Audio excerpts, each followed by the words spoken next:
We tend to imagine history as a line. One civilization ends, another begins, and the ground beneath our feet stays the same. But what if that picture is wrong? What if the world we live in is not the first version of itself, but only the latest surface layered over many others? Across cities, deserts, river valleys, and coastlines, the evidence is quiet but consistent. Streets sit above older streets. Foundations rest on forgotten walls. Entire systems remain in use long after their builders are forgotten. These layers did not form through sudden collapse alone.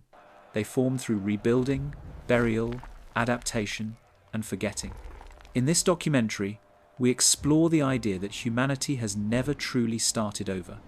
Instead, it has kept building upward, leaving earlier worlds intact beneath the surface, not as myths or legends, but as physical layers that still shape how we live today. Buried floors beneath our feet. Cities appear solid because they are recent. Streets align with current maps. Buildings match known styles. Pipes and wires follow codes written within the last 2 centuries. This surface order hides a deeper irregularity. In many places, the ground level of modern life sits several meters above older floors that were never removed, only covered.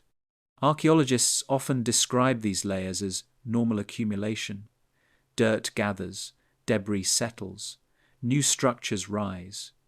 Yet in some locations, the depth and uniformity of burial challenge slow explanation. In Rome, street levels rose repeatedly between the 1st and 19th centuries. Entire forums now sit below modern traffic. The Basilica of San Clemente contains 3 stacked religious spaces. The lowest dates to the 1st century. Above it rests a 4th century church. Above that stands a 12th century basilica, still in use. The layers are cleanly separated. Stone walls remain intact. Floors were not ruined before being sealed. They were abandoned and built over. Similar patterns appear far from Rome. In Paris, the Ile de la Cité holds Roman walls beneath medieval foundations. In London, Roman Londinium lies several meters under present streets. In Istanbul, the Byzantine cisterns remain intact beneath Ottoman neighborhoods. These are not collapsed ruins. They are preserved spaces left underground, as if the surface moved upward rather than the structures sinking downward. The speed of burial is rarely addressed. Accumulating several meters of material across entire cities would require either long abandonment or sudden deposition. Written records rarely describe long desertions of major capitals during these periods. Wars damaged cities. Fires burned districts. Plagues reduced populations. Yet civic life often resumed without reference to rebuilding entire elevations. In the 19th century, engineers working on sewer systems encountered repeated buried street levels. In Chicago, buildings were raised by several feet in the 1,850 seconds to correct drainage problems. Streets followed. This event is well documented. It shows that cities can rise deliberately in short time spans. The process did not require centuries. It required coordination and material.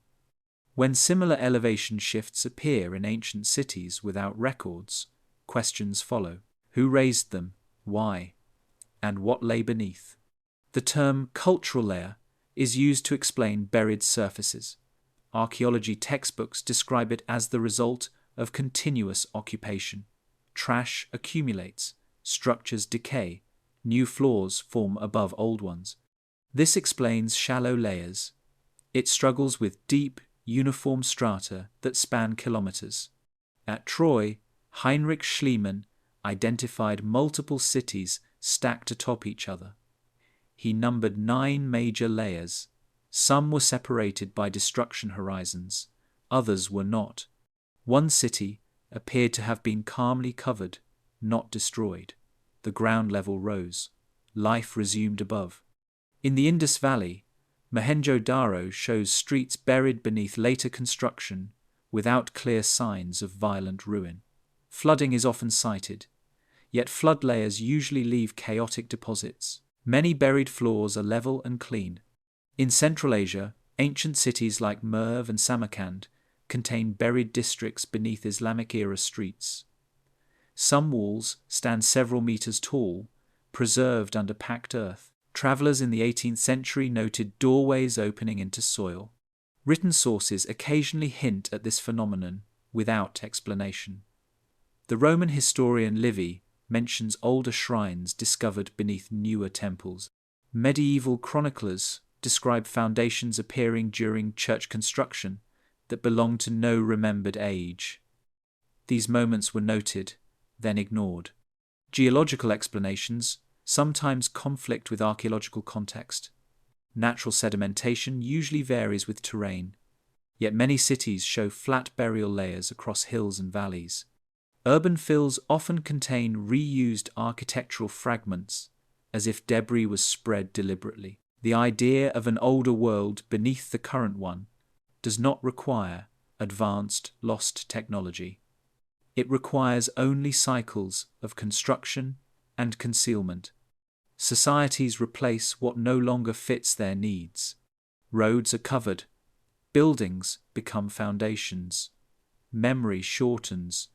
In some cases, the buried structures appear more precise than those above. Roman roads beneath modern European streets remain straighter. Ancient drainage systems still function. The Cloaca Maxima in Rome predates the empire and still carries water. It lies below centuries of rebuilding. When infrastructure survives beneath replacement cities, it suggests continuity without acknowledgement. The new world inherits the old without naming it. Maps offer another oddity. Renaissance cartographers often copied earlier charts. Piri Reis wrote in 1513 that his world map was compiled from older sources, some from the time of Alexander. His southern landmass has been debated for centuries. Regardless of interpretation, the claim itself reveals reliance on unknown predecessors. Architectural styles repeat unexpectedly. Column forms reappear after centuries of absence. Building techniques vanish and return.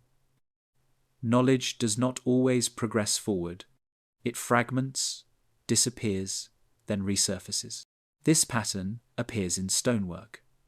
The precision masonry at sites like Baalbek predates surrounding structures by centuries. Later builders used the stones but could not replicate the method. They built above it, not with it. Burial through catastrophe is another explanation.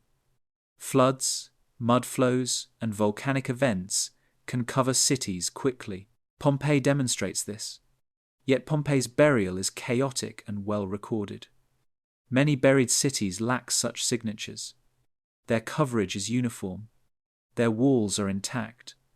Their streets remain aligned.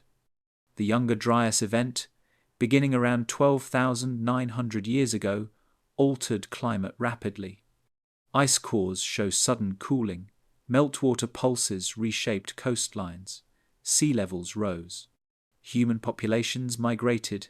Settlements were abandoned. Some may have been covered by sediment during unstable periods. Göbekli Tepe presents a reverse case. It was deliberately buried around 8000 BCE. The builders filled it in with rubble, preserving the stone circles. No explanation survives. The act was intentional. The memory did not. If ancient societies could bury monumental sites deliberately, the concept of layered worlds becomes practical rather than mythical. Modern cities continue this behavior. Subways pass through forgotten basements. Parking garages replace neighborhoods. Foundations cut through cemeteries. Each layer forgets the one below, unless forced to notice. The absence of records does not imply absence of events. Writing is fragile. Archives burn. Languages die. Oral memory fades within generations. Stone remains longer, but only if uncovered. The question is not whether older worlds existed. It is whether the present one recognizes itself as temporary. Beneath sidewalks, there are doors that lead nowhere. Beneath plazas, there are streets without names. Beneath living cities, there are quiet rooms sealed without ceremony. They do not announce collapse, they wait. When the ground rose without warning, environmental change rarely arrives as a single visible moment. It does not announce itself with a date or a clear beginning. It moves through altered rainfall, shifting rivers, creeping shorelines, and soil that behaves differently than before. For societies without instruments or long-term records, these changes were felt as pressure rather than events. Fields failed more often. Floods reached unfamiliar places. Foundations required adjustment. What appears gradual in memory was often rapid in reality. The geological record preserves a different sense of time. Sediment cores, taken from river deltas, show that land can rise quickly. In the Mississippi Delta, researchers have identified layers formed within a single flood season. These deposits span wide areas and remain remarkably uniform. Similar patterns appear in the valleys of the Tigris and Euphrates. Repeated silting events raised ground levels by meters, not over millennia, but within human timescales. These were not isolated disasters. They altered entire landscapes at once. Ancient Mesopotamian cities were constructed on flat alluvial plains that depended on river control. Over time, channels shifted, canals filled. Floodwaters spread beyond design limits. Excavations at reveal occupation layers separated by thick bands of sterile silt. The same pattern appears at Lagash and Kish. In several cases, walls remain standing beneath the silt. Floors are level. Doorways are intact. The buildings were not destroyed. They were sealed and replaced by new construction above. Written records from Mesopotamia acknowledge flooding, but rarely convey its physical scale. Cuneiform tablets describe lost fields, damaged canals, and poor harvests. Kings record repairs and offerings to appease river gods. None describe cities being slowly lifted upward by repeated sedimentation. The absence of such descriptions suggests either normalization or loss of memory. The ground changed, and life adjusted. The Nile followed a different rhythm but produced comparable results. Annual flooding deposited fine, nutrient-rich silt across the floodplain. This process sustained agriculture, but it also raised ground levels over time. Temples constructed at floodplain height during the Old Kingdom now sit several meters below modern villages. Their foundations did not sink, the land accumulated around them.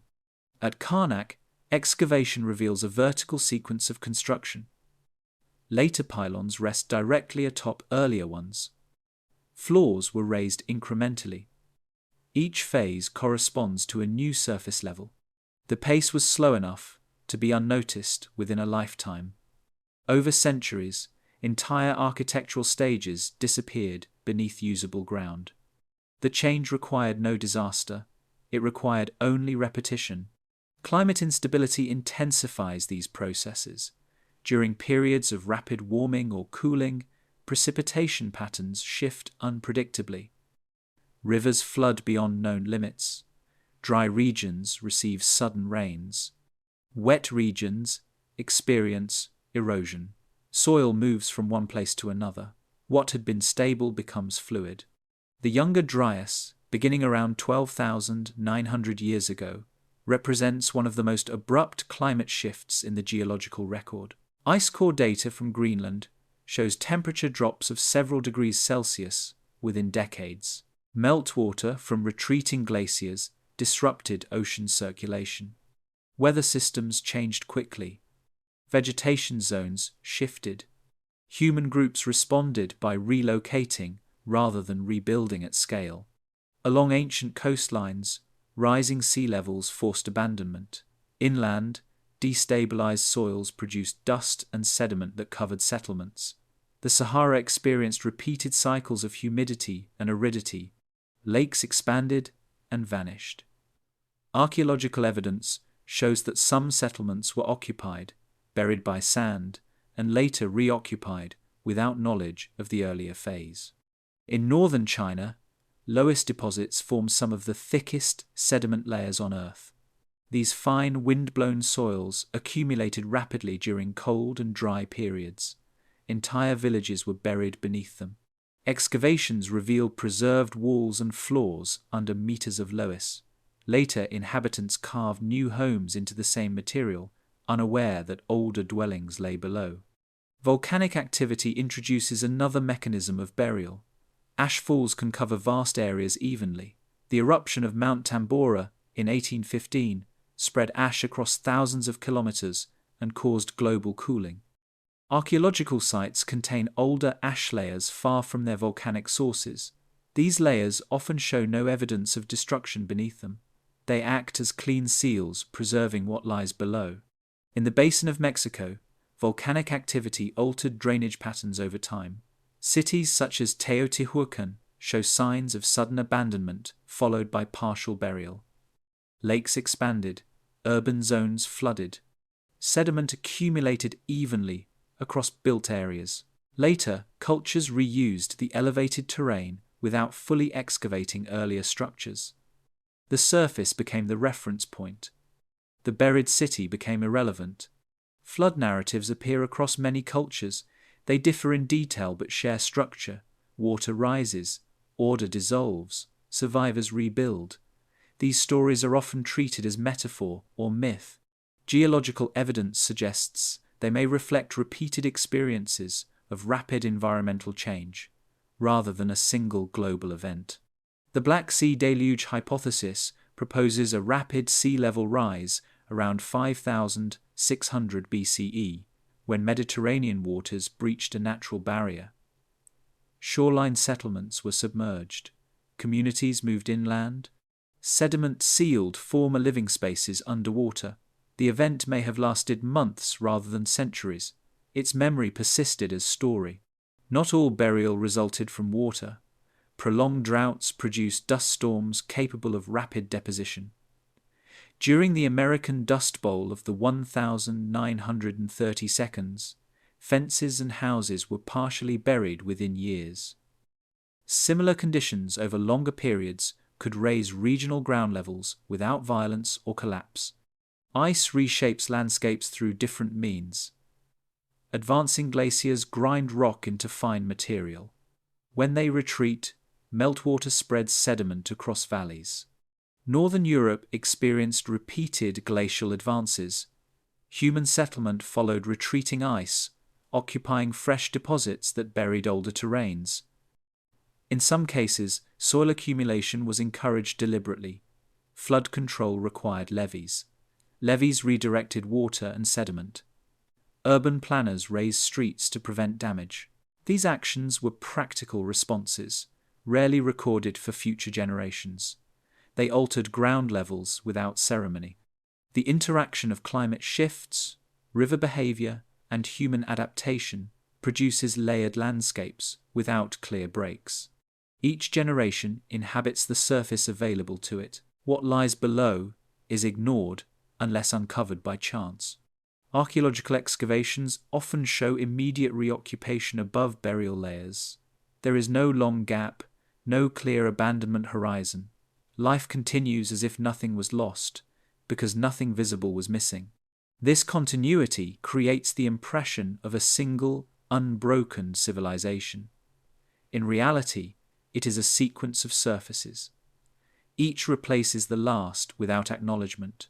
Modern floodplains follow the same pattern. Cities such as Bangkok, Jakarta, and New Orleans contend with sinking ground and rising water. Streets are elevated, buildings are reinforced, layers are added. Within centuries, not millennia, future excavators will encounter stacked infrastructure. When ground levels rise faster than memory, history compresses. Older worlds do not disappear. They become foundations. The absence of obvious catastrophe does not indicate stability. It often signals adaptation that left no narrative trace. The earth does not require collapse to erase a city.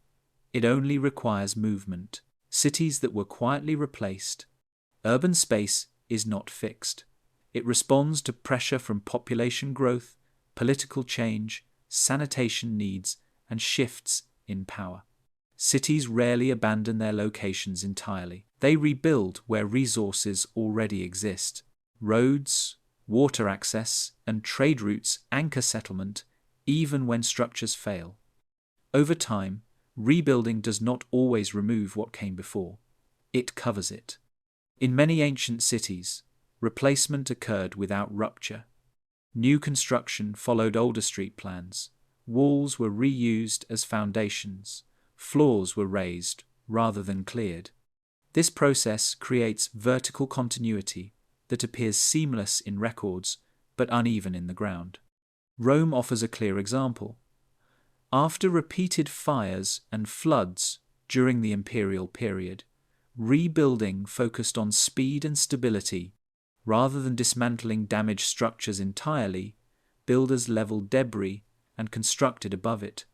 Augustus boasted of finding Rome built of brick and leaving it clothed in marble. The phrase refers to surface appearance. Beneath that surface, earlier phases remained intact.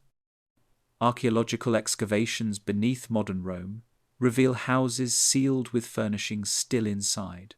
Mosaic floors sit below later pavements. Shops remain aligned with streets that no longer exist. The city did not erase itself. It lifted itself. This pattern appears in cities that experienced political transition rather than disaster.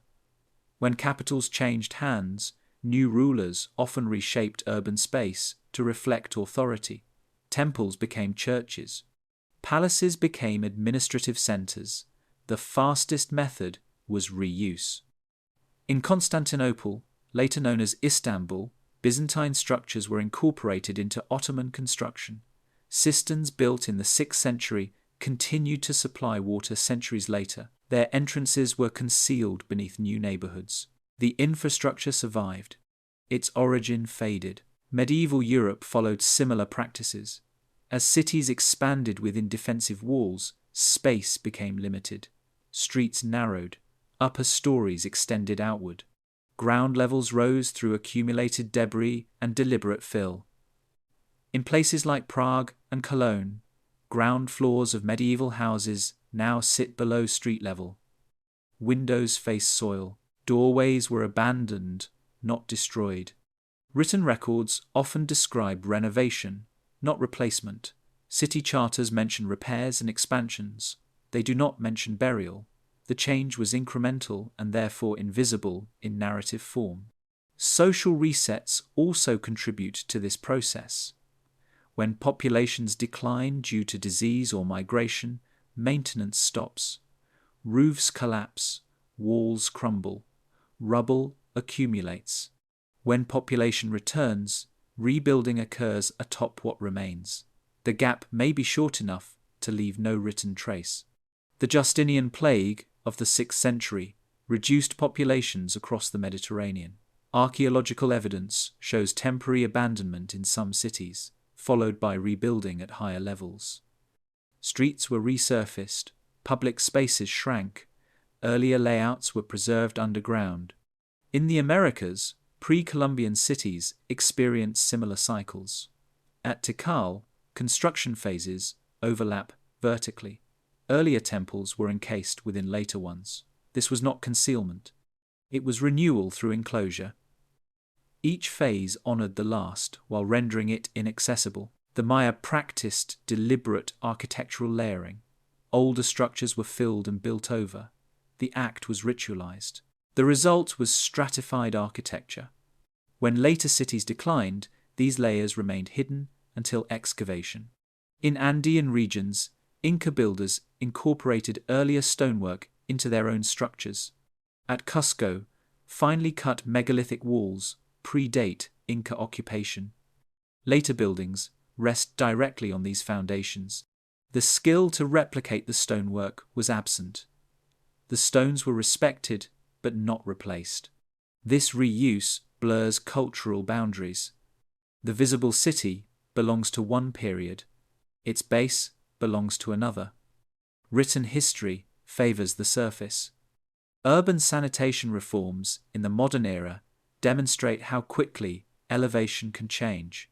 In 19th century Paris, Georges-Eugène Haussmann oversaw massive reconstruction.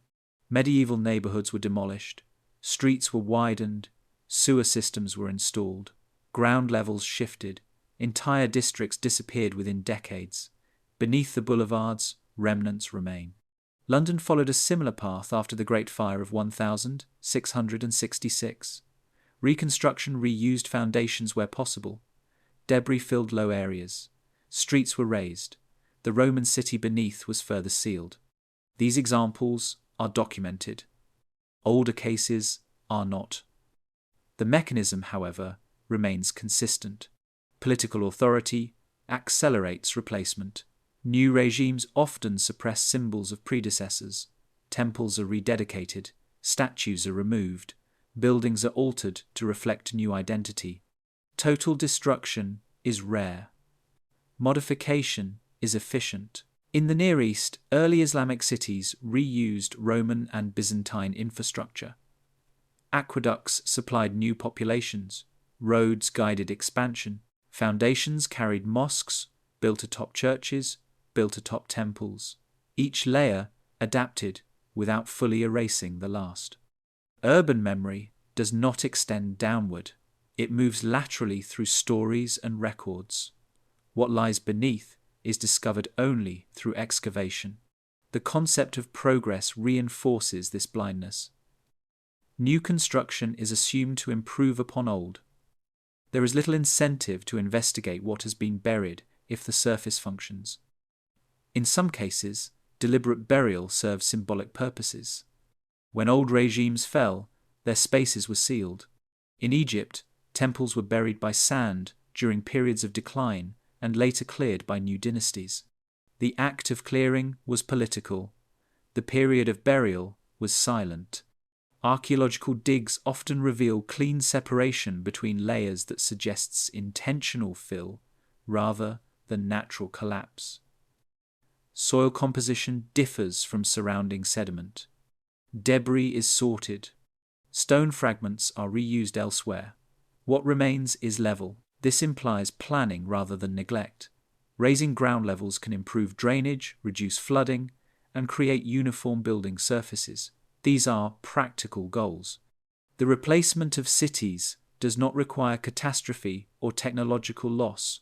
It requires continuity under constraint.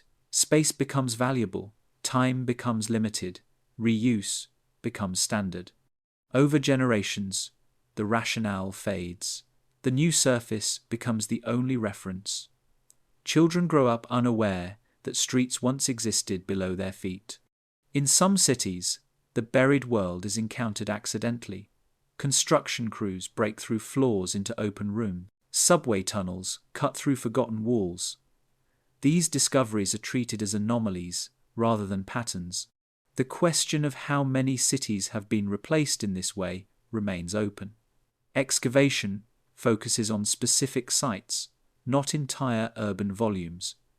The scale of burial is often underestimated because only portions are exposed.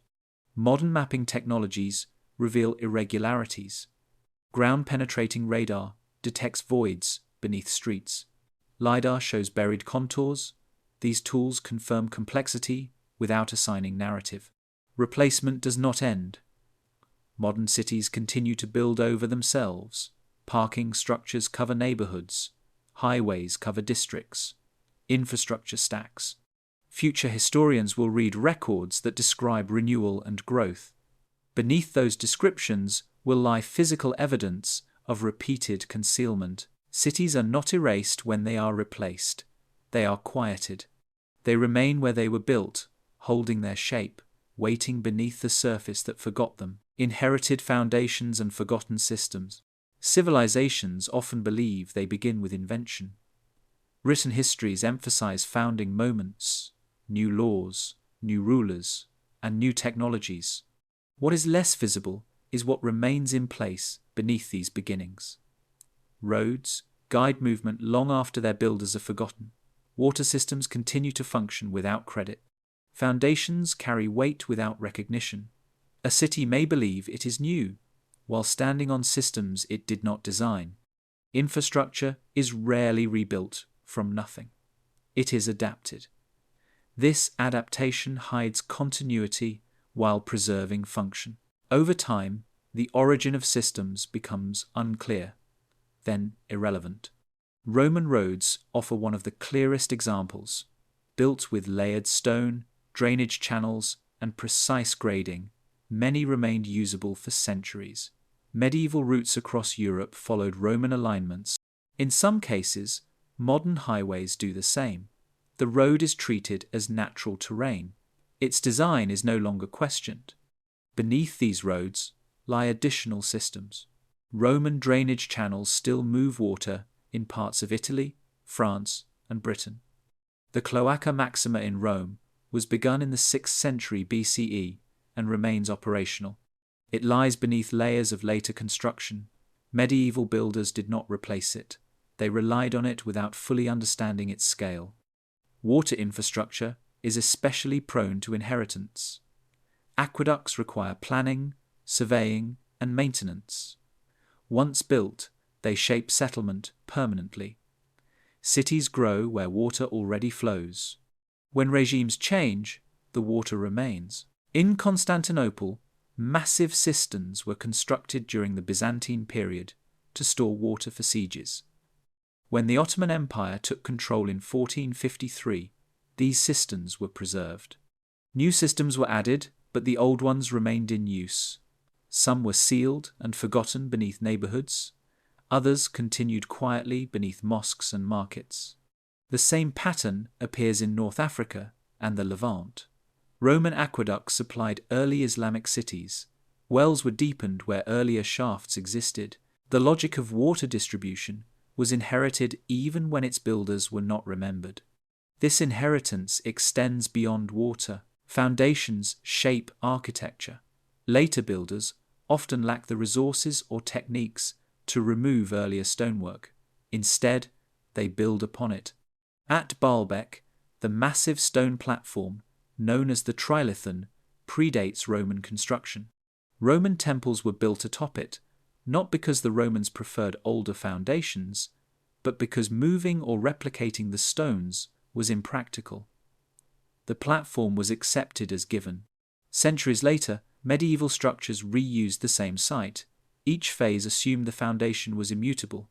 No written record explains its origin in detail. The base became invisible through permanence. In Cusco, Inca walls formed the lower courses of colonial buildings. Spanish builders recognized their stability and reused them.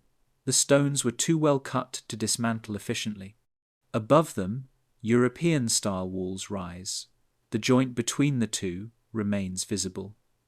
The transition is architectural, not historical. Knowledge loss plays a role in this process. Techniques that produce durable systems are not always preserved. When political or social disruption interrupts training, skills vanish. What remains is the finished work. Later, societies encounter these works as facts of the landscape. They do not attempt to recreate them. They incorporate them. This creates a misleading sense of technological progression. The visible city appears more advanced than the one beneath. In some cases, the reverse is true. Earlier systems were more durable, more precisely constructed, or better suited to long-term use. Stonework illustrates this clearly. Polygonal masonry, found in parts of Italy, Greece, and South America, shows tight joints without mortar. Later, builders abandoned this technique. Walls built afterward rely on mortar and show faster degradation. The older stone remains. The reason for abandonment is not always decline. Sometimes efficiency favors different methods. Sometimes materials change. Sometimes labor structures shift. The result is discontinuity without collapse. Infrastructure that functions quietly rarely attracts attention. Sewer lines, foundations, substructures, and buried conduits are noticed only when they fail. As long as they work, they are treated as part of the ground. Urban legends occasionally preserve hints, stories of tunnels beneath cities, reports of sealed passages. unexplained voids discovered during construction. These accounts are often dismissed or localized. They point to a broader pattern. In Paris, workers constructing the metro encountered extensive underground quarries. Some dated to Roman times, others were medieval. They had supported the city unknowingly for centuries. When collapses occurred, attention followed. Until then, the voids were ignored. London's underground reveals similar complexity. Layers of basements, crypts, tunnels, and earlier infrastructure intersect. Roman walls appear beneath medieval ones, beneath modern streets. The city functions because these layers coexist. Inherited systems also shape social behavior. Street layouts influence movement. Neighborhood boundaries follow ancient lines. Property divisions persist across centuries. Legal systems adapt to spatial realities inherited from the past. This continuity gives the impression of intentional design across eras. In reality, it is convenience. Altering what already works carries cost and risk. In some cases, the origin of systems becomes mythologized. Builders attribute ancient works to legendary figures or lost peoples. The uncertainty itself becomes part of cultural memory. The absence of documentation does not imply mystery by default, it implies prioritization. Societies record events that matter to them. Infrastructure fades into background once normalized. Modern development follows the same pattern. Fiber optic cables follow old utility corridors. New subways run alongside earlier tunnels. Data centers occupy former industrial sites. Each layer inherits physical constraints. Future archaeologists will encounter systems still in use long after their designers are forgotten. They will identify continuity without narrative. The idea that civilizations start from nothing is reinforced by surface observation. New buildings, new names, new borders suggest fresh beginnings. Beneath them lies persistence. Foundations do not announce their age. Pipes do not explain their origin. Stone holds weight without story. When civilizations inherit systems they do not understand, they adapt rather than replace. This adaptation creates the illusion of independence. The old world does not end when a new one begins. It recedes into function. It becomes invisible through usefulness. The quiet loss of memory. Civilizations do not forget all at once. Memory fades unevenly, shaped by what is written down, what is repeated, and what continues to serve a purpose. Events that disrupt daily life are recorded. Systems that continue to function are rarely described in detail. Over time, this imbalance creates gaps where entire prior worlds can disappear from awareness while their physical remains persist. Written history is selective by nature. Scribes recorded laws, rulers, wars, and religious acts. They rarely documented street layouts, drainage systems, or construction methods once those became familiar. What was ordinary did not require explanation. When those ordinary systems outlived the cultures that built them, their origins were no longer preserved. The survival of records depends on material and intent. Clay tablets endure when stored properly, but papyrus decays quickly. Parchment survives only in specific conditions. Archives burn during conflict. Libraries are abandoned during migration. A society may continue to exist physically while losing the ability to explain how its environment was shaped. This process is visible in ancient Egypt. Thousands of inscriptions survive, yet many practical details are absent. Records praise temple construction, but do not describe the logistics of quarrying or transport in full. Tools are depicted symbolically. Measurements are implied rather than listed. Later generations inherited monuments without complete instructions. Greek and Roman authors often described earlier structures as ancient even within their own time. Pausanias, writing in the 2nd century CE, referenced buildings whose origins were already uncertain. He recorded traditions rather than facts. Memory had shortened despite continuous occupation. Language loss accelerates this erosion. When a script falls out of use, records become inaccessible.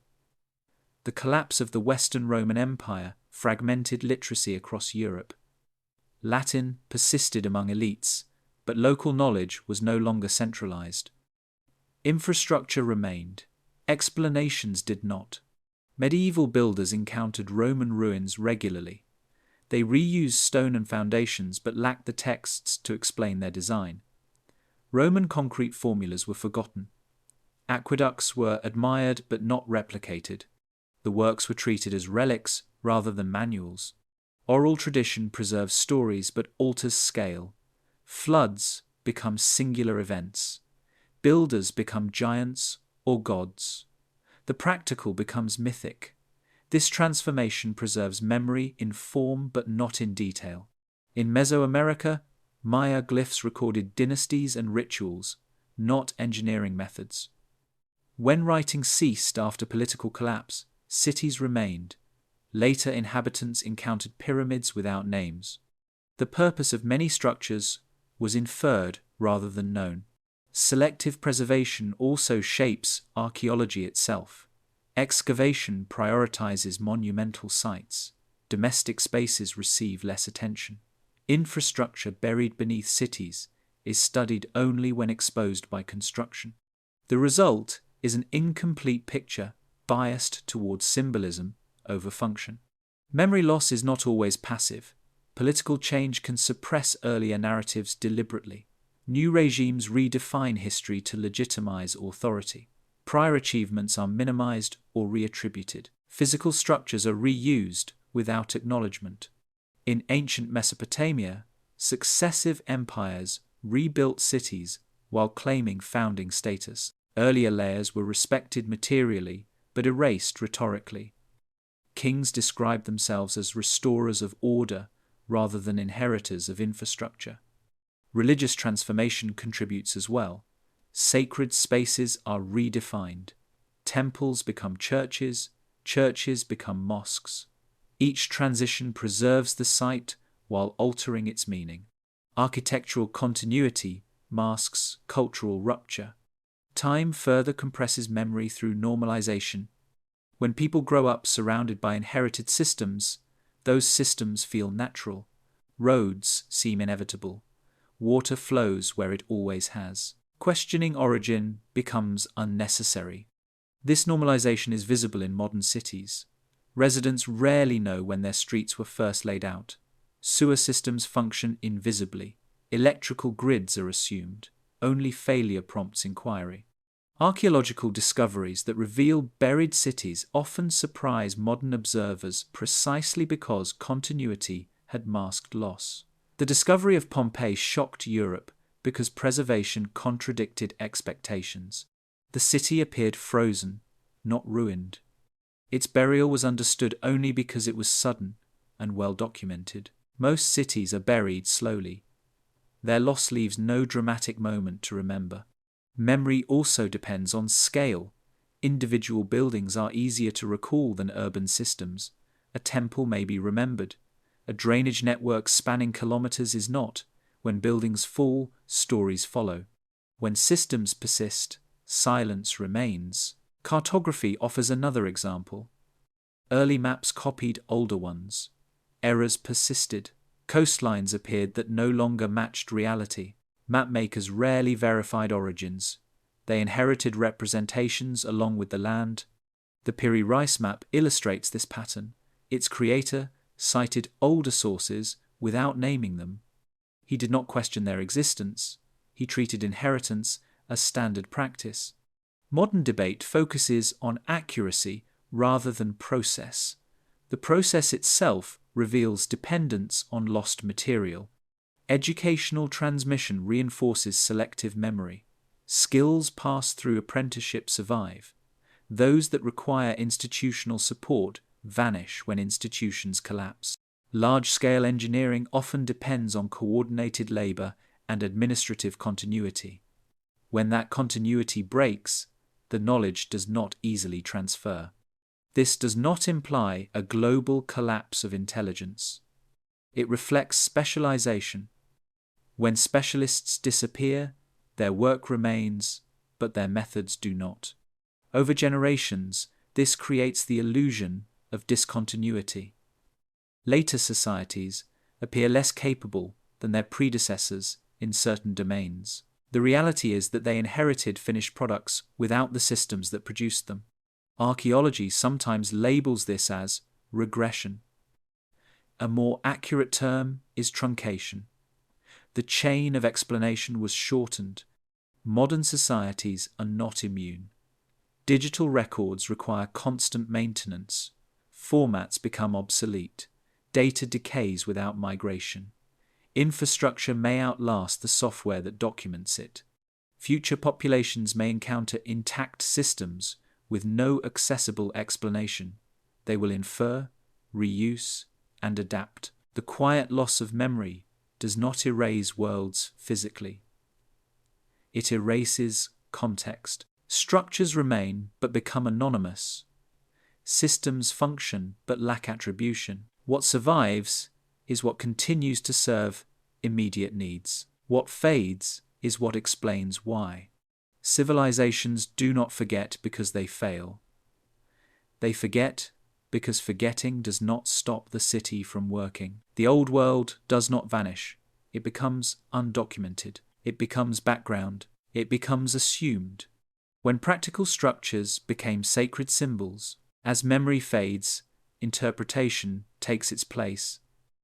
When later societies encounter structures whose original purpose is unclear, meaning is reassigned. What once served daily, technical, or logistical functions becomes symbolic. Utility turns into ritual. Engineering becomes ceremony. This shift does not require deception. It occurs naturally when context is lost. Archaeology frequently confronts this problem. Stone survives longer than explanation. When a structure endures beyond the culture that built it, its function must be inferred from form alone. Shape invites symbolism more easily than process. Monumental scale accelerates this transformation. Large stone constructions imply importance. When their practical role is not obvious, they are assumed to be ceremonial. Temples, tombs, and altars become default categories. This assumption shapes interpretation from the beginning. In many ancient cities, infrastructure was built at monumental scale because durability mattered. Water systems, retaining walls, flood controls, and foundations required mass and permanence. Later, observers encounter these works without recognizing their function. The scale remains. The purpose dissolves. In Rome, early archaeologists interpreted parts of the Cloaca Maxima as ceremonial tunnels. Its size and stonework suggested ritual significance. Only later analysis confirmed its role as a major drainage system. For centuries, its function was underestimated because it did not fit expectations. This pattern appears elsewhere. In the Near East, large stone platforms beneath temples were assumed to be purely religious foundations. In some cases, they also served as flood defenses, load-bearing structures, or thermal buffers. The symbolic explanation overshadowed the practical one. At Angkor, massive reservoirs, known as barrays, were long interpreted as ritual landscapes representing cosmic oceans. While symbolic meaning likely existed, hydraulic studies later demonstrated their role in water management. The city depended on seasonal storage and controlled release. The sacred interpretation persisted because the engineering context had been forgotten. The same process affects roads. Ancient causeways are often described as processional paths. Some were, others functioned as raised transport routes across flood-prone terrain. Their straightness and width suggests ceremony. Their placement suggests logistics. Stone circles present another example. Many are assumed to be ritual or astronomical by default.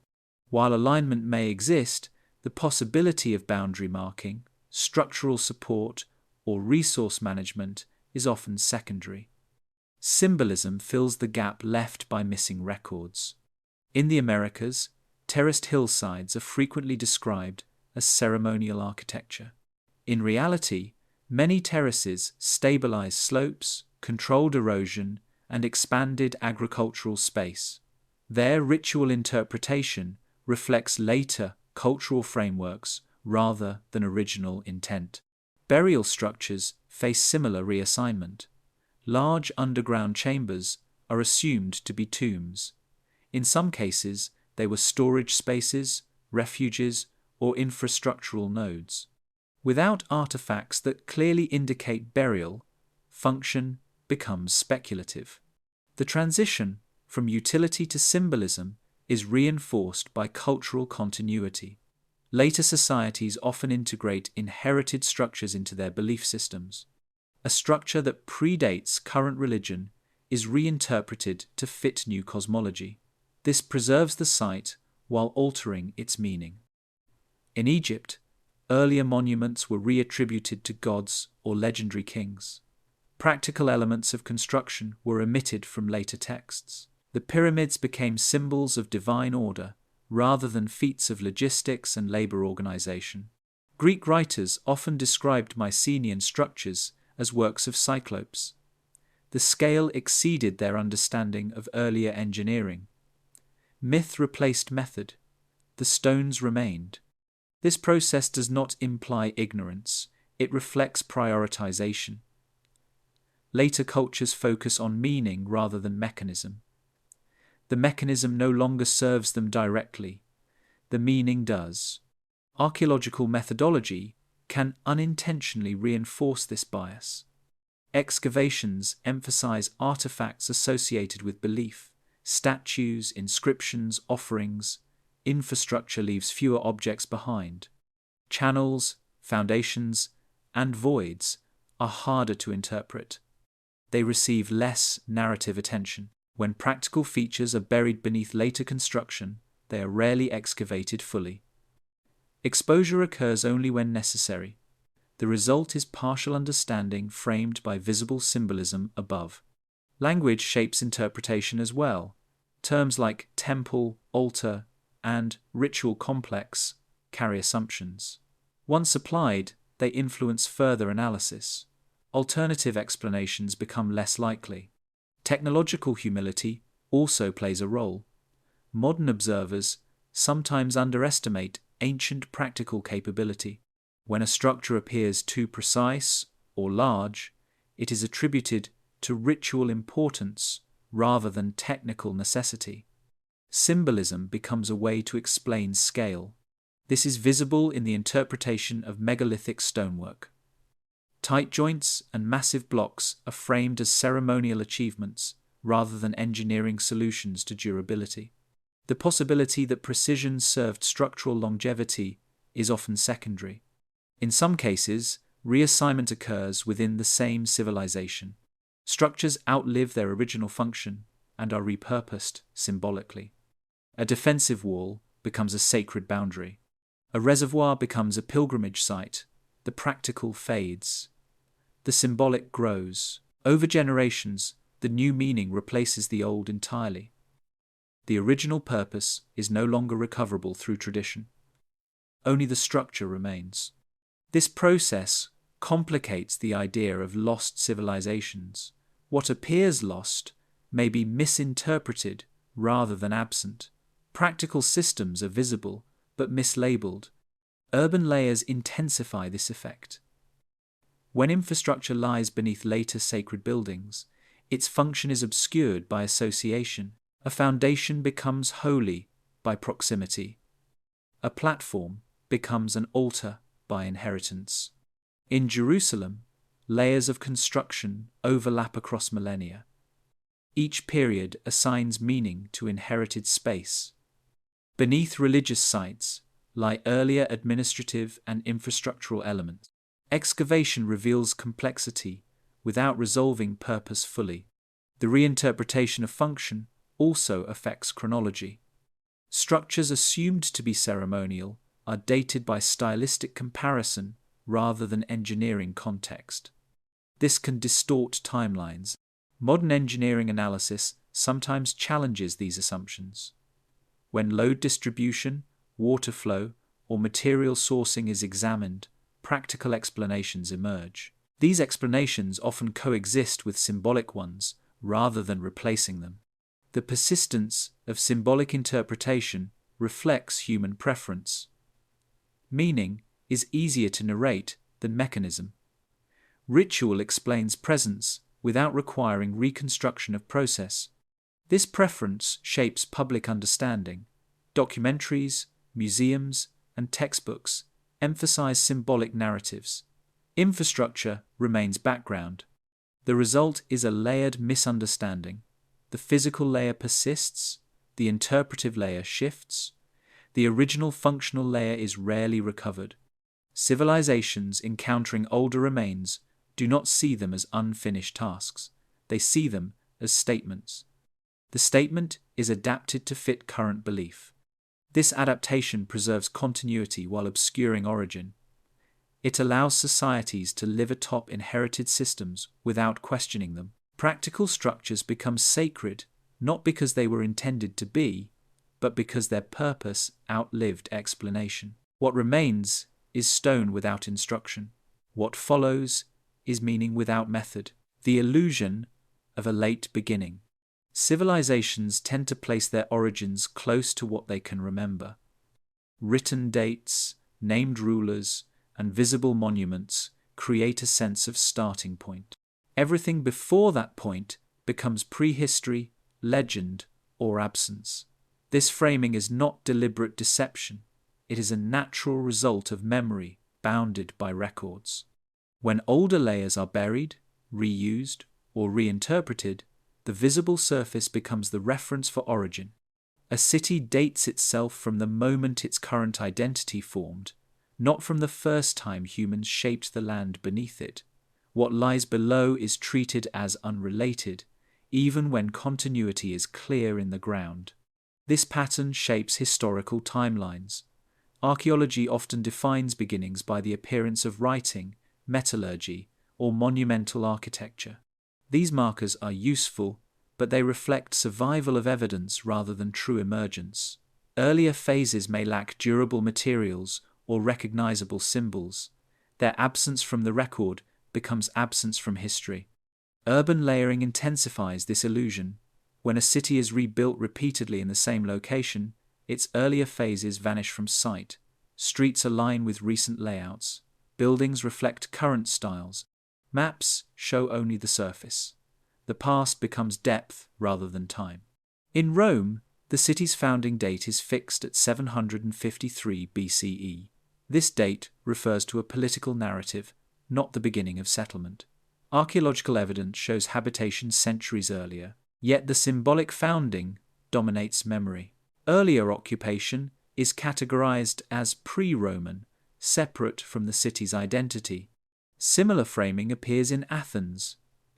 Classical Athens is treated as the city's beginning, despite Mycenaean fortifications on the Acropolis that predate it by centuries. The earlier phase is acknowledged academically, but excluded from civic origin stories. In Jerusalem, layers span thousands of years. Each period defines the city according to its own sacred and political framework. Earlier phases are absorbed or marginalized. The city appears to begin anew with each transformation. This selective beginning is reinforced by architecture. When new regimes build atop old foundations, the visible structure signals a fresh start. The foundation's age is rarely displayed. Visitors see what is current. What supports it is unseen. Chronology becomes compressed. Long periods of continuity are divided into discrete civilizations. Each is treated as separate rather than sequential. The ground contradicts this division. Walls align across eras, roads persist, water systems remain. The illusion strengthens when earlier layers lack clear cultural markers. If pottery styles change or inscriptions disappear, continuity becomes harder to argue. Practical systems without decoration leave little stylistic evidence. They survive physically, but not symbolically. This affects how collapse is understood. Civilizations are said to fall when their visible markers disappear. In reality, populations often remain. They adapt. They rebuild with fewer resources. The city changes form but not location. The end of the Roman Empire illustrates this. Western Roman authority collapsed in the 5th century CE. Urban life contracted. Monumental buildings slowed. Yet many cities continued to exist. Roads were used. Aqueducts functioned in places. The city did not end. Its identity shifted. Later historians describe this period as a dark age. The term reflects loss of records, not absence of life. Archaeological evidence shows continuity at reduced scale. The illusion of collapse arises from the silence of texts. In the Americas, similar compression occurs. Pre-Columbian civilizations are divided into cultures based on material styles. When one style ends, a new culture is said to begin. Settlement patterns often show continuity beneath these labels. The land was not abandoned, it was reworked. This framing shapes public understanding. Civilizations appear to arise suddenly, flourish, then vanish. The underlying processes of gradual change, adaptation, and inheritance are obscured. Buried infrastructure contributes to this misunderstanding. When systems persist without recognition, they create stability that masks depth. A city appears to function entirely within its visible phase. The support beneath is ignored. Modern cities demonstrate how quickly this illusion can form. Neighborhoods built in the 20th century are already layered over earlier industrial zones, wetlands, or settlements. Within a century, origins are forgotten. Maps reset. Names change. If this occurs within living memory, its effect over millennia is magnified. Historical narratives favor clarity. Beginnings and endings are easier to explain than continuities. Textbooks require dates. Layers resist simplification. Archaeology challenges this, but remains constrained by exposure. Excavation reveals depth at specific points. It cannot uncover entire cities at once. The broader picture remains inferred. Technological tools such as ground-penetrating radar and LiDAR reveal complexity without narrative. They show voids, walls, and alignments beneath the surface. Interpretation lags behind detection. The illusion of a late beginning also reflects modern bias. Present societies assume progress flows forward from simplicity to complexity. Earlier phases are imagined as less capable. When evidence contradicts this, it is treated as anomaly. This bias affects dating. Structures that appear advanced are assigned later dates. If stratigraphy disagrees, explanations are adjusted. The assumption of linear progression remains intact. Cultural pride reinforces selective origin stories. Cities celebrate founding myths. Nations emphasize moments of emergence. Acknowledging deep continuity complicates identity. This does not require denial. It requires focus. What is celebrated is what defines the present. Older worlds beneath current ones do not challenge daily life. They do not alter governance or economy. They remain academic. Yet the physical record suggests that civilization does not restart as often as narratives imply. It reconfigures, it contracts and expands. It forgets and remembers unevenly. When surfaces change faster than memory, beginnings move forward in time. The past recedes downward rather than backward. Civilization appears younger than it is because its earlier phases are buried, reused, and misnamed. What looks like a first world is often a later layer that forgot its base. The illusion persists because it functions. The city works. The ground holds. And history begins where the surface allows it to be seen. Seeing through the surface at last. For most of human history, the ground could only be read where it was broken. Knowledge of the past depended on chance discoveries, quarrying, construction accidents, or deliberate excavation at limited points. Cities remained opaque volumes. Only fragments of their depth were visible. What lay between those fragments was inferred, not seen. Modern archaeology inherited this limitation. Early excavations focused on exposed ruins, monuments, and burial sites. These offered clear structures and recoverable artifacts. Subsurface continuity beneath living cities remained largely inaccessible. Excavating entire urban areas was impractical. The result was a history assembled from disconnected windows. This began to change in the late 20th century. New technologies allowed researchers to observe beneath the surface without removing it. These tools did not tell stories. They revealed patterns. Ground-penetrating radar detects changes in soil density and structure. It can identify walls, voids, and buried foundations. In cities, it reveals overlapping grids of construction that do not match surface layouts. Streets appear beneath streets. Buildings align with no visible plan. In Rome, radar surveys have identified extensive domestic structures beneath known imperial ruins. These structures do not correspond neatly to documented phases. They suggest occupation layers that were never recorded in texts. The city appears thicker than its history implies. LiDAR technology, originally developed for terrain mapping, transformed landscape archaeology.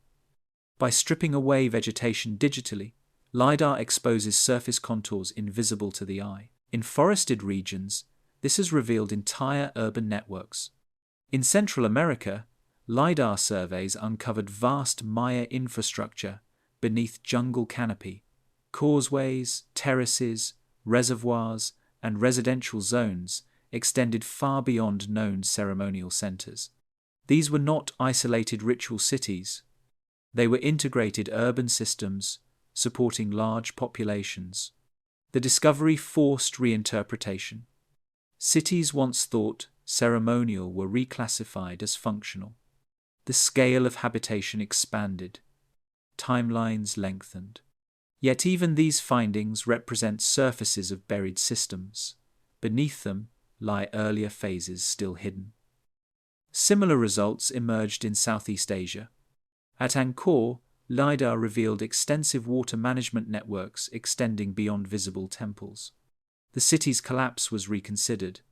Rather than sudden abandonment, evidence suggested gradual adaptation followed by reorganization. In Europe, LiDAR exposed prehistoric field systems beneath modern farmland. These patterns show long-term land use continuity that predates written history by millennia. Later boundaries followed earlier ones. Property lines persisted without explanation. These technologies reveal structure, not chronology. Dating still depends on excavation. The picture remains incomplete. Depth is visible, but sequence is harder to establish. Satellite imagery adds another layer. High-resolution images detect soil discoloration, moisture differences, and vegetation stress that indicate buried features. In arid regions, entire settlement grids appear beneath desert surfaces. In river plains, former channels emerge. In Iraq and Syria, satellite analysis revealed ancient cities buried beneath agricultural land. Many were unknown. Some showed repeated rebuilding at the same locations. Their depth suggested long occupation cycles, interrupted by burial rather than abandonment. Despite these advances, interpretation remains cautious. Archaeology favors conservative conclusions. Structures are described without assigning broader implications. Layers are catalogued rather than synthesized. This caution reflects discipline, but it also preserves existing frameworks. The idea of deep continuity challenges periodization. It complicates narratives of rise and fall. It resists clean classification. Technology exposes contradiction without resolving it. When a city shows 5 or 6 construction phases beneath a known origin date, explanation becomes fragmented. Each phase is studied independently. The continuity between them is acknowledged but not emphasized. Urban archaeology illustrates this tension clearly. In cities like Mexico City, Athens, and Cairo, excavations reveal deep layers beneath modern streets. These layers are mapped locally. They are rarely integrated into a unified model of continuous occupation. Infrastructure complicates excavation. Water lines, gas pipes, and foundations limit access. Much remains untouched. What is known represents a fraction of what exists. Even when systems are detected, their function is debated. A buried corridor may be labeled ritual, storage, or drainage, depending on context. Without artifacts, interpretation remains uncertain. Technology also reveals how much has been missed. Each discovery implies many more undiscovered features. The known record shrinks relative to the unknown. This realization affects how civilization is dated. When urban complexity appears earlier than expected, timelines adjust cautiously. Dates move back slightly. The possibility of much earlier phases is left open, but unpursued. Funding and focus shape outcomes. Research prioritizes sites that promise clear results. Deep urban layers are costly to study and difficult to present. The return on explanation is uncertain. Public narratives lag behind technical findings. Museums update slowly. Textbooks reflect consensus years after discovery. The surface story remains stable, while subsurface understanding evolves quietly. This gap reinforces the illusion of simplicity. The public sees discrete civilizations. Specialists see overlapping systems. Modern tools also reveal continuity across supposed breaks. Road alignments persist across eras. Water systems adapt rather than vanish. Settlement density fluctuates rather than collapses. The term Dark Age becomes less accurate as evidence accumulates. Periods once thought empty reveal infrastructure maintenance and reduced but persistent habitation. Technology does not romanticize the past. It does not suggest perfection or lost golden ages. It shows persistence. It shows reuse. It shows adaptation under constraint. This challenges the idea of resets. Civilization appears less like a series of restarts and more like a palimpsest. New writing overlays old without fully erasing it. Despite this, interpretation remains fragmented. Specialists focus on specific regions or technologies. A global synthesis of layered civilization is still lacking. The difficulty lies not in evidence, but in scale. Cities are large, layers are deep, time is unevenly recorded. Technology can show depth, but it cannot explain memory. It reveals what exists, not why it was forgotten. What emerges is a quieter understanding. Civilization does not advance in straight lines. It thickens, it accumulates, it covers itself. Each generation lives on a surface shaped by many before it. That surface feels complete because it functions. Beneath it lies evidence of other ways of organizing space, water, labor, and movement. These ways are not extinct. They are inactive. Modern archaeology now sees this depth more clearly than ever before. It still struggles to narrate it. The ground holds more history than language can easily express. What technology reveals is not a lost world, but many overlapping ones. They are not gone. They are below, rethinking collapse, progress, and time.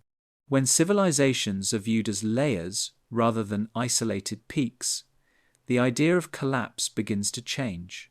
Collapse suggests an ending, a break after which nothing continues. Layered evidence points instead to contraction, reorganization, and partial forgetting. What ends is not life on the land, but a specific way of organizing it. Traditional history frames collapse as failure. Political authority falls. Cities are abandoned. Technologies are lost. Timelines reset. This framing relies heavily on written records and visible monuments. When those disappear, absence is assumed. The ground tells a different story. Archaeological layers often show continuity beneath apparent endings. Urban centers shrink rather than vanish. Infrastructure is maintained at reduced scale. Roads remain in use even when stone buildings decay. Water systems continue to function quietly. These elements rarely appear in texts, especially when administrative systems weaken. The end of the Bronze Age around 1200 BCE illustrates this pattern. Written records diminish across the eastern Mediterranean. Palaces burn. Trade networks fracture. This period is often described as a collapse. Excavation reveals that many settlements continued. People remained. Farming persisted. Smaller communities replaced centralized states. What collapsed was complexity, not habitation. The layer did not disappear. It thinned. Progress is similarly affected by layered interpretation. Modern narratives assume linear advancement from simple to complex. Earlier phases are expected to be less capable. When evidence contradicts this expectation, it is treated as anomaly. Layered cities show that earlier societies often solved problems differently rather than less effectively. Water management, land stabilization, and transport systems were tailored to local conditions. Later systems did not always improve upon them. They adapted or reused what existed. This challenges the idea that history moves steadily forward. Instead, it oscillates. Certain capabilities expand while others contract. Knowledge is redistributed rather than erased. The reuse of infrastructure demonstrates this clearly. When later societies inherit systems they cannot replicate, progress appears uneven. The visible city may look more advanced while relying on older foundations that required skills no longer present. This does not imply global decline. It reflects specialization and prioritization. Societies invest in what serves their immediate needs. Other knowledge fades. Layered time also alters how catastrophes are understood. Events such as floods, droughts, or invasions are often blamed for ending civilizations.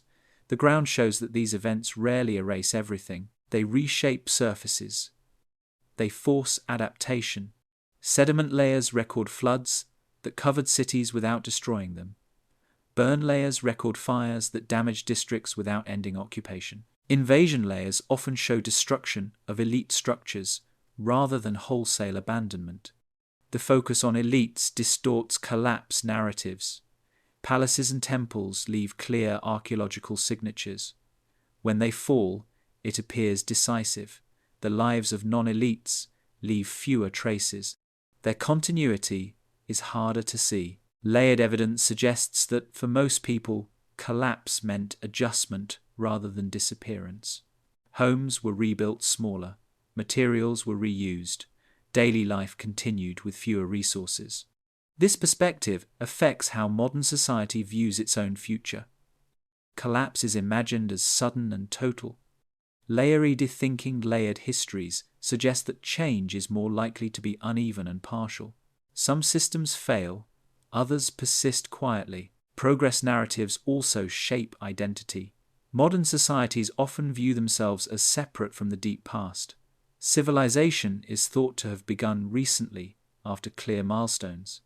Layered ground reveals much longer continuity. This continuity does not require advanced, lost civilizations or forgotten golden ages. It requires persistence under changing conditions. Humans have occupied and modified landscapes for far longer than surface histories suggest. Deep time becomes relevant. When layers extend back thousands of years beneath living cities, present moments appear thin. The idea of a definitive beginning loses clarity. There are many beginnings stacked.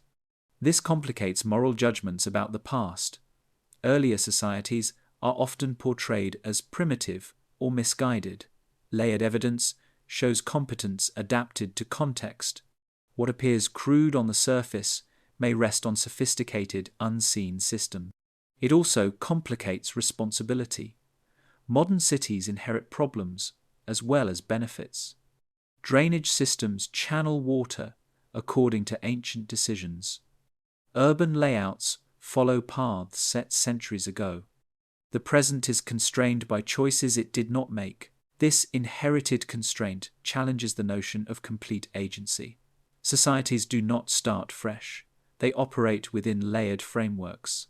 Policy and planning are shaped by buried realities.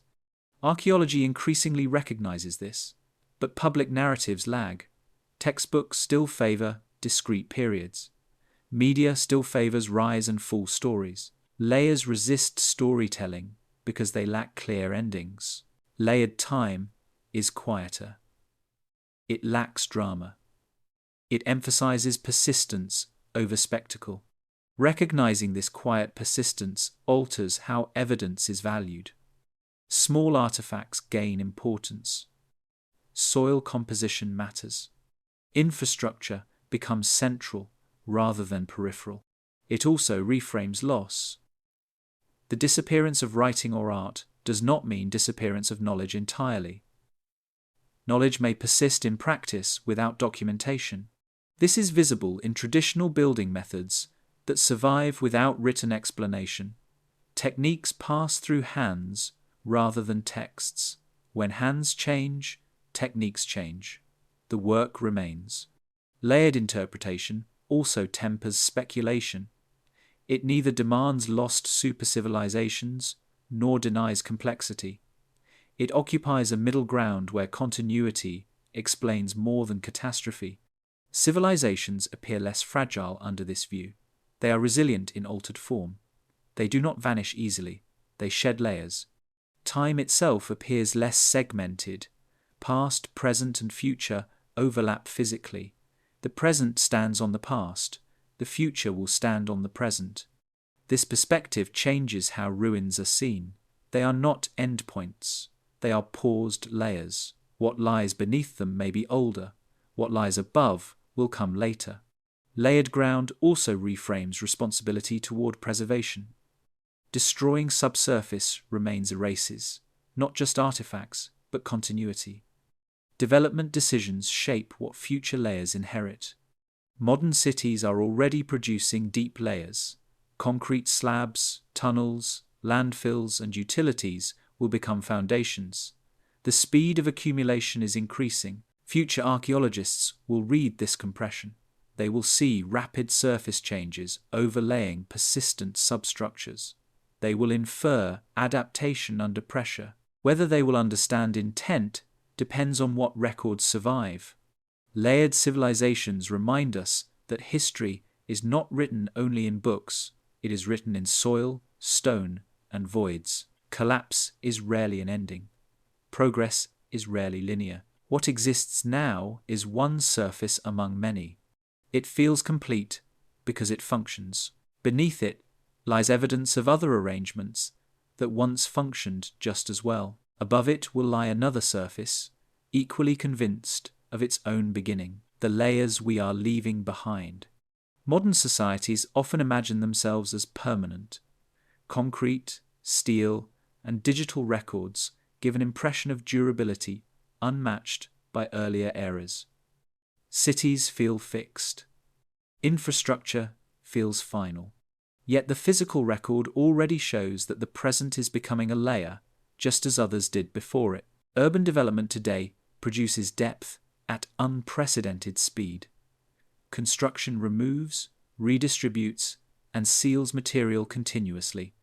Entire neighborhoods are demolished, leveled, and built over within decades. Foundations are rarely cleared fully. They are buried, capped, and forgotten.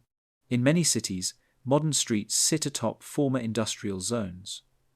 Factories closed in the 20th century were demolished and covered by residential developments. Their basements remain intact below parking structures and green spaces. Soil tests often reveal contamination layers that mark these buried phases precisely. Landfills provide another example. Modern waste disposal creates artificial hills composed of compressed material. Once sealed, these sites are repurposed as parks, golf courses, or developments. Beneath the surface lie dense records of consumption, packaging, and discarded technology. These layers form within years, not centuries. Transportation infrastructure accelerates layering. Highways cut through urban cores, covering older street grids. When routes are altered, previous alignments remain below embankments. Tunnels are abandoned and sealed, rail lines are removed and paved over, movement paths persist invisibly. Subterranean space is increasingly crowded. Sewer systems are expanded rather than replaced. New lines are threaded around old ones.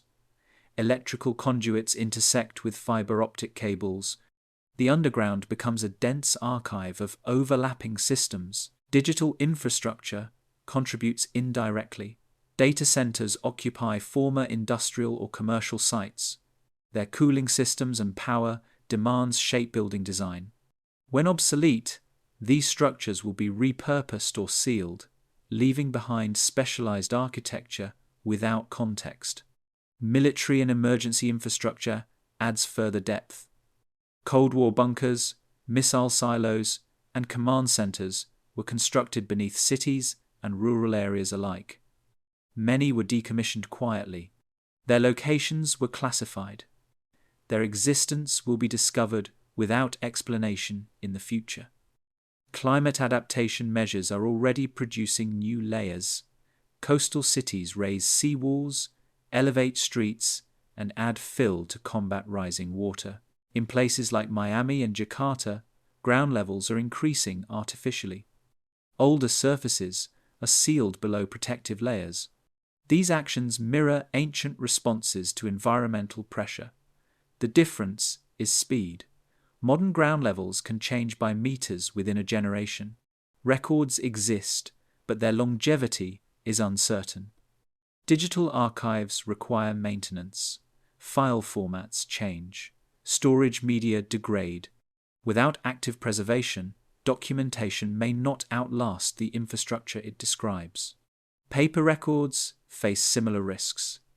Urban planning documents are revised, discarded, or stored in centralized repositories, vulnerable to loss. What survives will be selective. Future archaeologists may encounter intact systems without accessible explanation, concrete foundations with no visible wear, pipes carrying nothing, cables leading nowhere. The function will not be obvious. Interpretation will rely on material clues.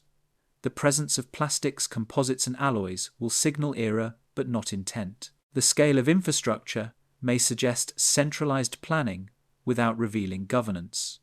Symbolic reassignment will follow. Structures will be labeled according to visible form rather than original purpose. Data centers may be interpreted as ritual or administrative spaces.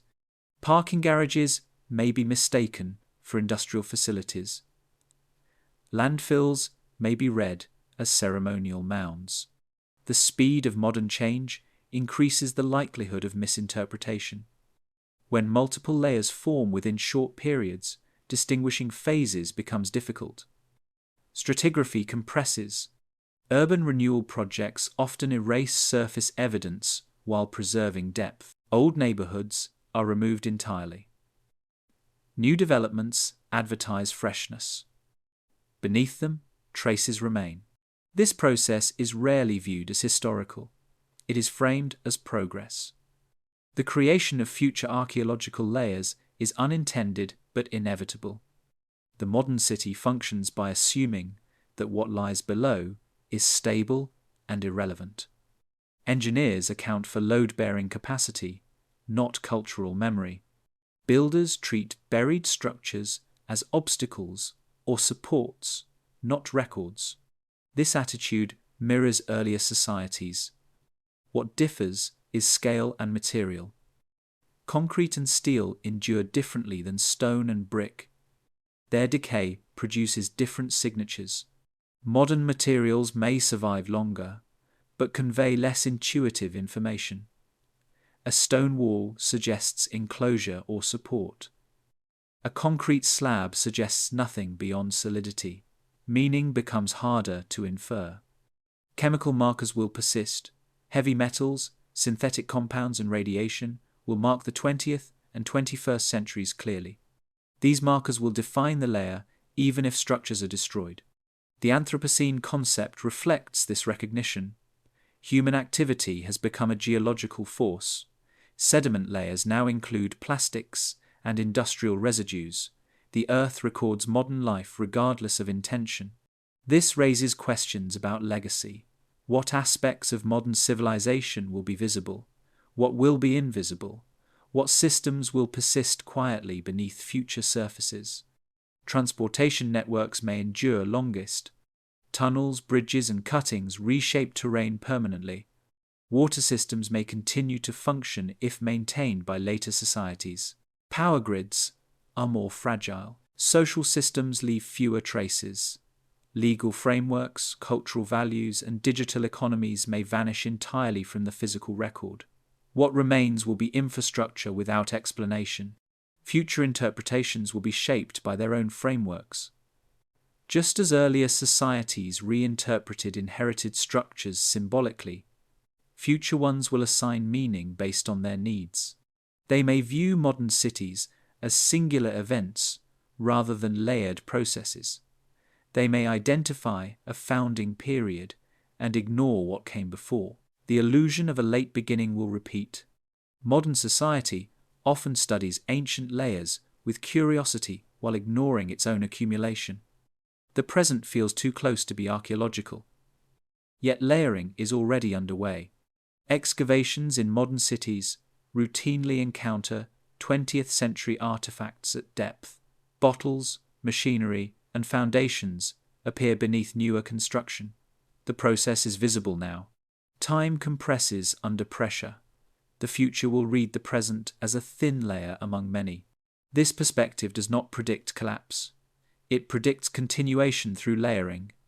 The present will not vanish.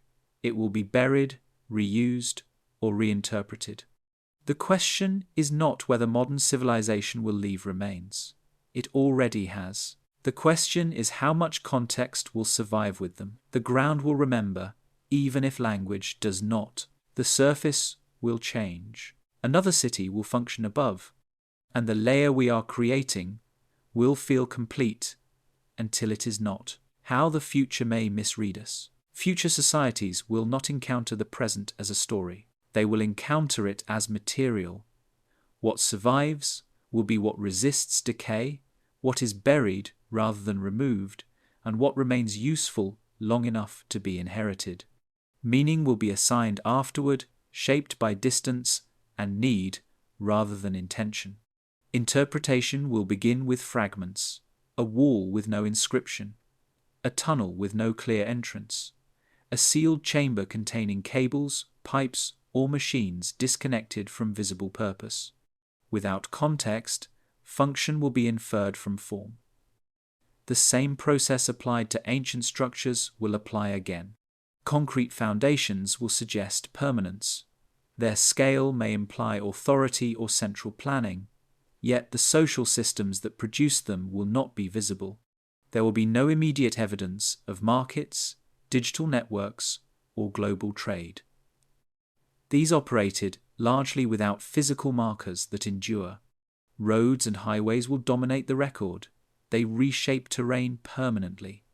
Future observers may assume they were the primary organizing feature of society.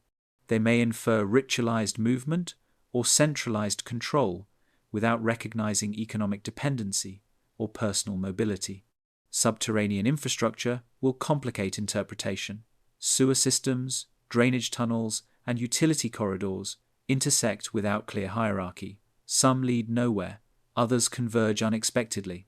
Without maps, these systems will appear chaotic or symbolic. Data centers present a particular challenge. Large, windowless buildings with heavy cooling systems and reinforced floors may be interpreted as administrative hubs, storage vaults, or ceremonial spaces. Their original purpose tied to invisible information flows, will not be apparent.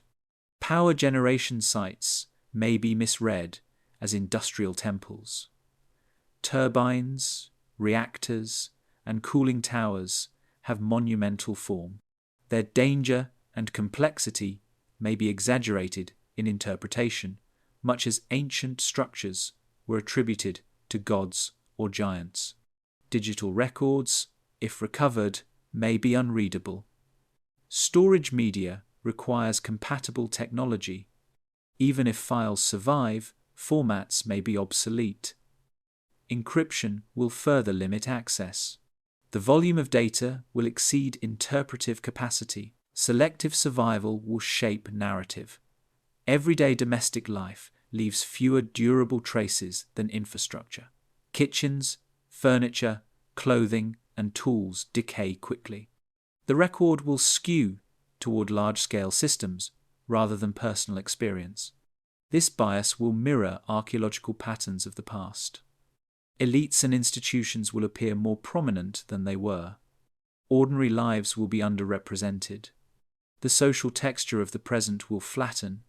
Environmental markers will influence interpretation strongly.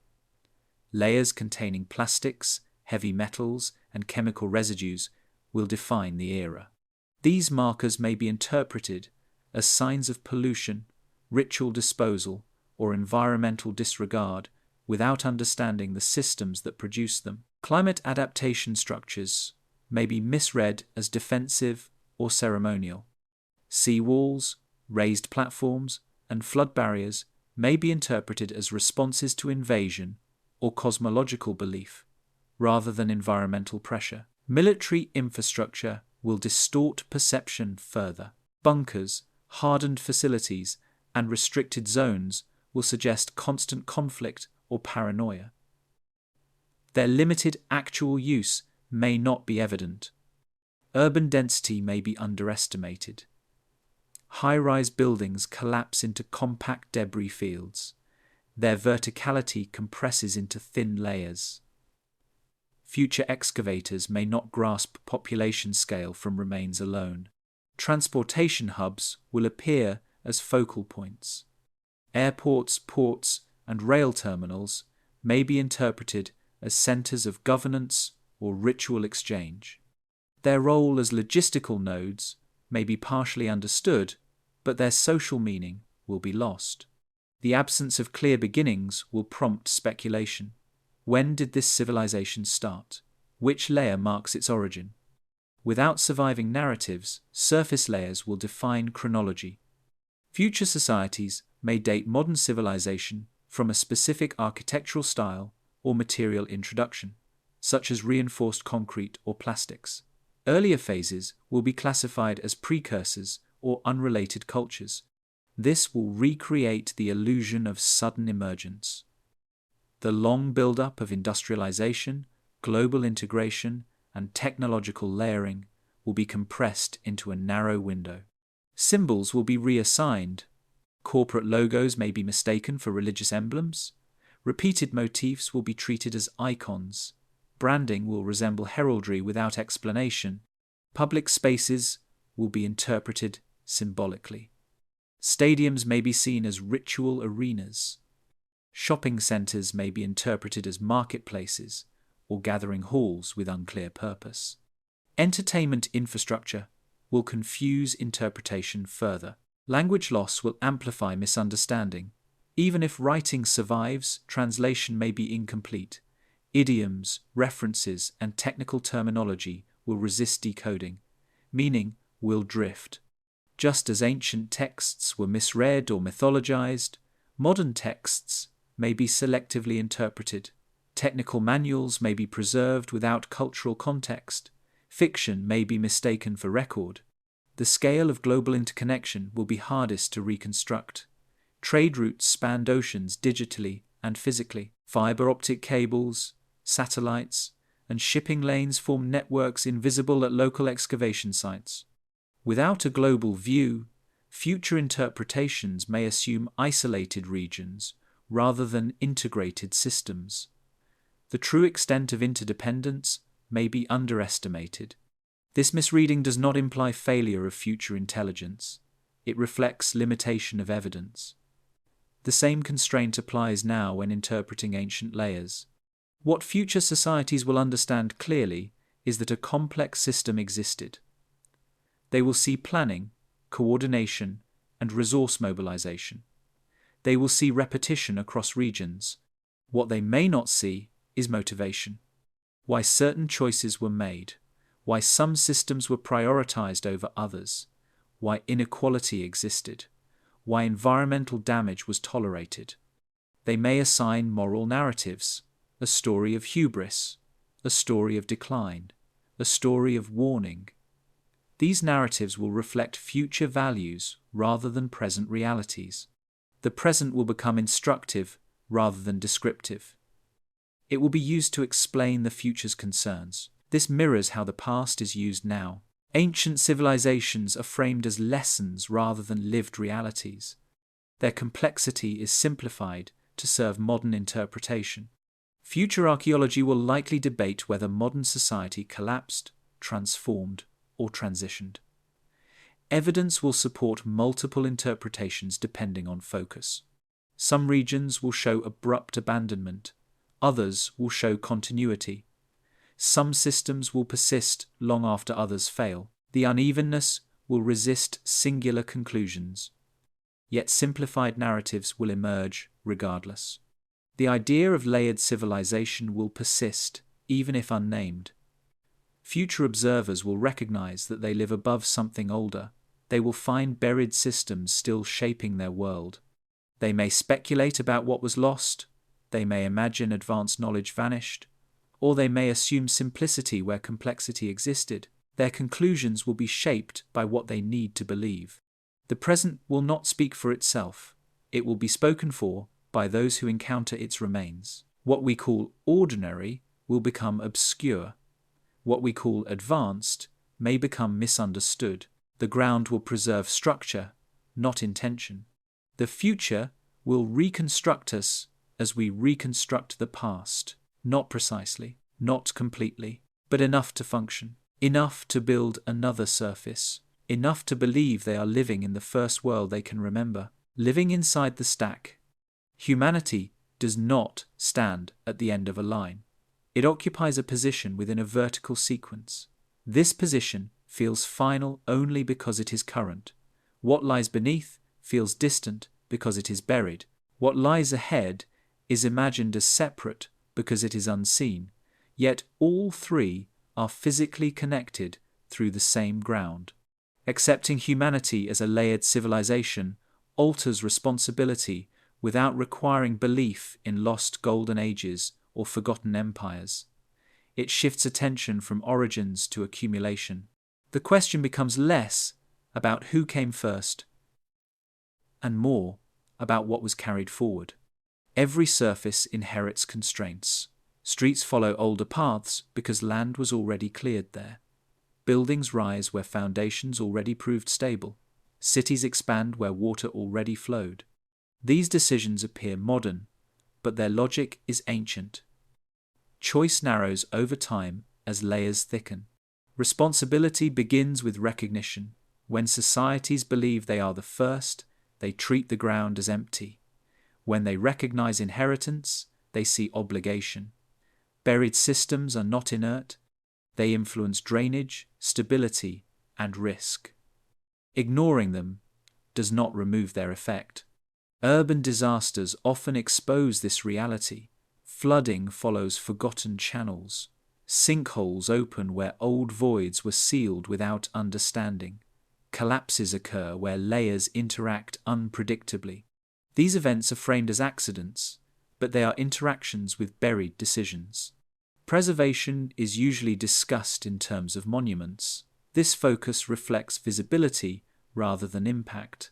A preserved temple communicates identity. A preserved sewer prevents catastrophe. One is symbolic. The other is functional.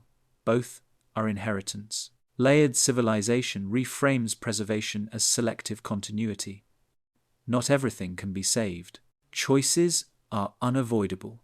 What matters is awareness of consequence. Removing a layer alters what future layers inherit. Modern development often treats the past as obstruction. Older structures slow construction. Archaeological surveys are seen as delays. This attitude assumes the present is more important than what came before. It also assumes the present will last. Layered history suggests otherwise. The present is brief in physical terms. Concrete cures quickly. Steel rusts. Plastics persist chemically but fracture structurally. Even the most durable modern materials will not define the ground forever. They will become another stratum. What future societies inherit depends less on intention than on durability and placement. What is buried survives differently than what is exposed. What is reused remains relevant longer than what is isolated. Responsibility, therefore, extends beyond conservation. It includes how layers are formed, landfills, embankments, foundations, tunnels, and fills all shape future interpretation. They encode choices silently. Modern cities already demonstrate selective layering. Wealthier districts are maintained, poorer ones are demolished and built over. This creates uneven archaeological records. Inequality becomes stratified physically. Future observers will see this unevenness without understanding its causes fully. They will infer patterns, some will be accurate, others will reflect future assumptions. Accepting layered civilization does not require moralizing the past. Earlier societies adapted under constraints just as modern ones do. Their choices were shaped by resources, climate, and knowledge.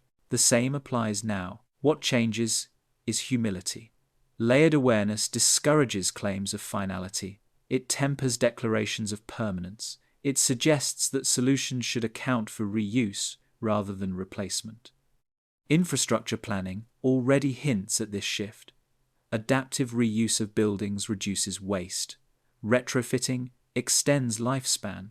Reversible construction allows future modification. These practices acknowledge layering implicitly. Digital systems lag behind. Data is treated as permanent despite fragility. When digital records fail, explanation disappears. Physical systems endure longer but communicate less clearly. Balancing these forms of memory remains unresolved. Education also shifts under layered understanding. Teaching history as discrete civilizations reinforces the illusion of restart. Teaching it as accumulation emphasizes continuity. This does not erase difference. It contextualizes it. A layered view changes how collapse is anticipated. Instead of imagining total failure, it encourages examination of which systems are likely to persist and which are likely to thin. Water access, transport corridors, and settlement locations show strong continuity historically. It also reframes hope.